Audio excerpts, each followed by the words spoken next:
sentence, you could say Geyser is just a crowdfunding platform that processes payments in Bitcoin and Lightning. So you can think of, maybe you're familiar with Kickstarter or Indiegogo. These are the traditional finance crowdfunding platforms. We are doing what they're doing, but we're doing it on Bitcoin. We're using Lightning, and that gives us certain immediate advantages. The first immediate advantage is that it's global, right? From day one, we launched Geyser, and without any additional work, without any additional banking partnership or lawyers or anything, we were available in practically every country in the world, right? So that was the first step. And now, why that was important is because crowdfunding is not available everywhere in the world. It's available mainly in the West, Europe, North America, Australia, and then maybe some Asian countries.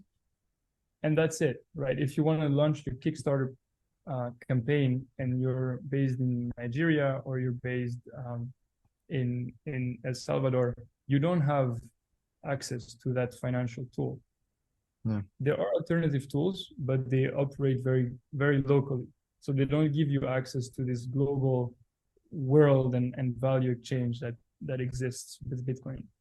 So that was the very key point of using Bitcoin, was being global from day one.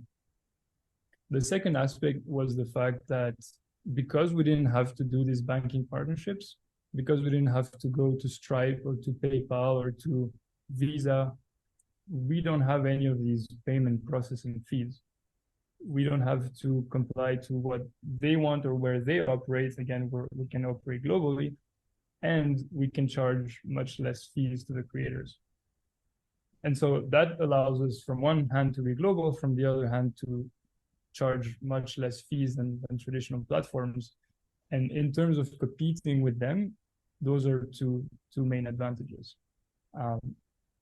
But it's much more than that. But what we realized, the more we interacted with our users and with the creators on the platform, that are still the majority are Bitcoin creators, but the more we realized that there's a new way that crowdfunding is evolving. This traditional approach to crowdfunding that, let's say, Kickstarter has, where you have a 1 month campaign, you raise for some specific, it's all or nothing, and the funds go back. It's missing out on one of the key aspects of crowdfunding. And that was the social element that comes from crowdfunding.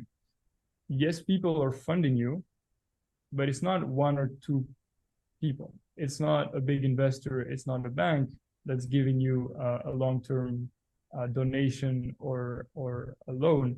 It's an actual person that is giving you a small amount of money usually, but they have that connection to the project in some way.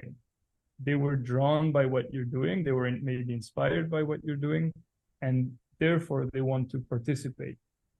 And at the end of the day, the monetary participation is perhaps the least important one, meaning that they are the people that will spread the word about what you're doing. They are the ones that will motivate you, and perhaps they will be your first users or the first people impacted by what you're building. And so thinking about the model, the way Kickstarter was doing it, you're missing out on that whole element, because once you're done, you move out, you do your project, or if you fail, that's it, right? You don't keep a connection. And the first feature that we wanted to add on top of what was existing was this social interaction. It was this idea that when you donate, you want to make that publicly visible. Maybe you want to add a comment to it, you want to add a GIF to it, and you want to connect through some social layer that doesn't exist in current platforms.